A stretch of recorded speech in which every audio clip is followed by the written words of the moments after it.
Hello, everybody, and welcome back to Gwiglet, the channel that's all about books, beards, and beyond. We are continuing our series on Macbeth as part of our exam success series, and today we're going to be focusing on the character of Banquo and how important Banquo is into the wider scheme of the plot of the play and his relevance both historically and in the play itself. So, as always, let's think about ways we can use today's material, what we can do with this lesson itself. First of all, you can always just take notes. I strongly encourage that to any student I teach. I strongly encourage them to use that as a really effective way of going back over the material they've learned. On top of this, using mind maps, building mind maps as an alternative way of visualizing your learning is something that can be really successful for many students. Don't forget also, this can be a revision tool, both with yourself, by yourself, or with your fellow classmates in study groups too. You can also use this to help annotate a copy of Macbeth that you yourself may have. Another very useful method in terms of building and securing and developing your knowledge. And finally, you can use this as a way to list different examples. Now we're on to the 6th video in this series. You'll find you've got a range of examples at your disposal, and this is another way of building and fortifying your knowledge on the play. So let's begin by looking at the background information behind the character of Banquo. So we have a few historical notes to the character. We know that he was adapted and altered from an original source by Shakespeare, an original source taken by Shakespeare called Holinshed's Chronicles. However, in Holinshed's Chronicles, he is an accomplice to Macbeth's crimes rather than somebody who is morally pure, as we see him in the play. One of the reasons for this is because he was at the time believed to be an ancestor of the newly crowned King James. Obviously, Shakespeare created this play, the Scottish play as it's known by many, to help endear himself into the new court of King James I. So having a Scottish theme with a character who has an alleged association to the king was something that would be very much approved in terms of how the play was produced. However, over time, the historical authenticity of Banquo as an actual, real, living, breathing figure has come into question, so there are some debates there in terms of his self and his authenticity. However, I'm going to look at 3 separate points with Banquo, how Banquo can be presented as a character. It's a character that has come up in previous examination questions, and he's a character that's important and relevant enough that could come up again. That's worth knowing. So my first perspective on Banquo would be to look at him as a foil to Macbeth. By that I mean that Banquo's reactions, particularly to the witch's prophecies, set him up as someone who is the counterbalance, the almost counterweight to Macbeth, where Macbeth embraces the evil and Macbeth is taken on board and is wowed by what he hears from the witches. Banquo is much more critical, Banquo is much more distant, and Banquo is the character who helps to balance the reactions between himself and Macbeth. For instance, one of Banquo's first lines are, "What are these, so withered and so wild in their attire?" Now, when we compare this to Macbeth's "Stay, you imperfect speakers," when Macbeth asks them to stay, that verb stay almost seems like he's pleading with them, like he wants to know more. He also refers to them as speakers, so they're almost human in the way they are presented. Let's compare that and contrast that, however, with the way Banquo describes them when he says, "What are these?" Notice the word "what" there that I have used and emboldened. It's not "who are these," rather "what are these," implying to the audience that they're actually characters who are unhuman. They're characters beyond the realms of human understanding. This continues when he says, "What can the devil speak true?" Upon finding out from Ross that Macbeth has been made the Thane of Cawdor, Banquo comes back to this idea of religion, and particularly Satan, here in the devil. Can the devil speak true? Showing how furthermore he sees these as agents of evil and not to be trusted. We continue this when we see how Banquo notices how he says, "Look, our partner's wrapped," and Macbeth is wrapped in rapture. Take it from that word rapture. He is stunned, he is amazed, okay? Banquo is the only character that explicitly notices how Macbeth is changing here. And we've got to remember Banquo is the only other character, bar Macbeth, that sees the witches. So this has an even more important significance here. And the final one from this scene that I think is of real relevance is how he mentions the instruments of darkness tell us truths, win us with honest trifles, to betray us in deepest consequence. Instruments of darkness. Notice how here when we see Macbeth in the same light as saying such quotes as "Stars hide your fires, let not light see my black and deep desires."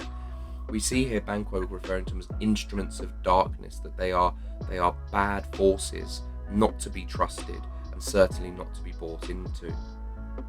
Now, while he does admit later in the play to thinking about their prophecies, Banquo is clear in his rejection of them, particularly through such quotes as "A heavy summons lies like lead upon me, and yet I would not sleep." We see here how Banquo is obviously affected by what the witches have said, but he's also very much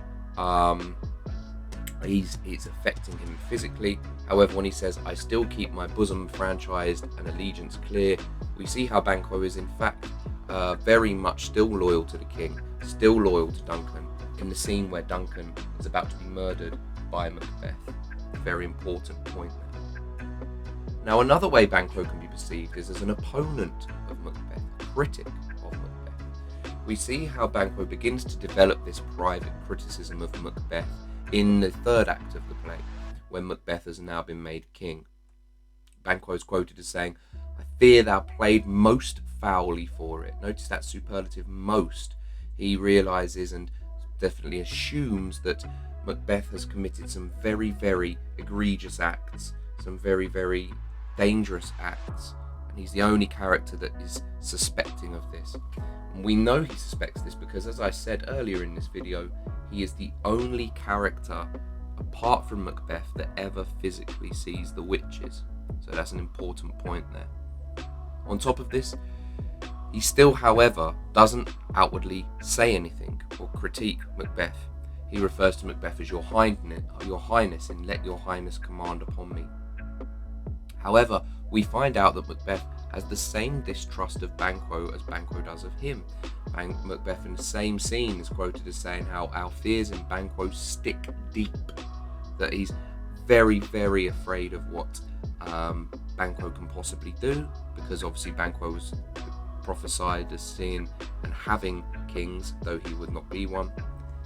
And Macbeth also in the exact same scene says there is none, notice the emboldened word there, none but he whose being I do fear. That Macbeth is consumed by his fears of Banquo at this very point in the play. Now, the final way I would argue you could see Banquo in this play is that Banquo is a curse on Macbeth. Banquo is killed almost halfway through the play in Act 3, Scene 3. So as a character, he's not physically present in the second half of the play. However, his legacy and his aftermath still lives on. We see how, even in death, Banquo still has a haunting impact on Macbeth. Banquo's last line is, "O treachery, fly, good Fleance, fly, fly, fly, thou mayest revenge." Fleance obviously being his son, who is due to inherit the throne as per the witch's prophecy. But notice the word there, treachery. Banquo knows who's done this to him. This isn't an arbitrary attack. He knows that these people have been brought to him by Macbeth, and they are doing his bidding. Thou mayest revenge. This notion of revenge comes in, that Banquo's child will one day be able to claim the throne, something that is unsettled and left unresolved at the end of the play. However, we also see this as Macbeth continues. Macbeth in the banquet scene, where he's meant to be consolidating his power as the new king of Scotland, is quoted as saying, "Thou canst not say I did it, never shake thy gory locks at me." Notice the exclamation mark there to show to an audience a sense of anger and a sense of anxiety and torment coming out in Macbeth's language. Also, thy gory locks, these locks of hair covered in matted blood and brain matter, gore. You know, this idea of him seeing a very vivid manifestation of the consequences of his words. Then later on, we also hear him say, "Avaunt and quit my sight." He is terrified. Banquo may be dead. 20 trenched gashes in his head, as the murderer is quoted as saying in this exact scene. However, when he says, "Avaunt and quit my sight," he is saying here how terrified and fearful of Banquo he has become, that Banquo still lives on in a more paranormal form. And then what we see is one of our final references to Banquo, when Macbeth is quoted as asking the witches what becomes of Banquo and his children. In Act 4, Scene 1, the witches show Macbeth the lineage of Banquo's sons and heirs to the throne, and Macbeth is quoted as saying, "Horrible sight, the blood-bolted Banquo smiles upon me." This idea that no matter what Macbeth has done, Banquo's legacy is still intact, and Banquo, in a manner of speaking, has the last laugh in this regard in the play. So Banquo as a character is somebody who's very impactful, has a very big resonance and legacy over the character of Macbeth. A foil to him, he is someone who is very much the counterbalance to Macbeth's ambitions, and in losing his life, he still has a very deep and very direct legacy in the play. So that concludes our video for today. Thank you once again so much for watching, for subscribing. Every like, every view, every subscription is deeply, deeply appreciated by myself. So please keep watching, please keep tuning in, it's really appreciated. You can also follow me on Twitter @litgwig, where I'll be posting more updates, particularly as we get towards the exam season. But for now, until next week, take care, have a wonderful week, and I wish you all the very best. So, for now, take care and bye-bye.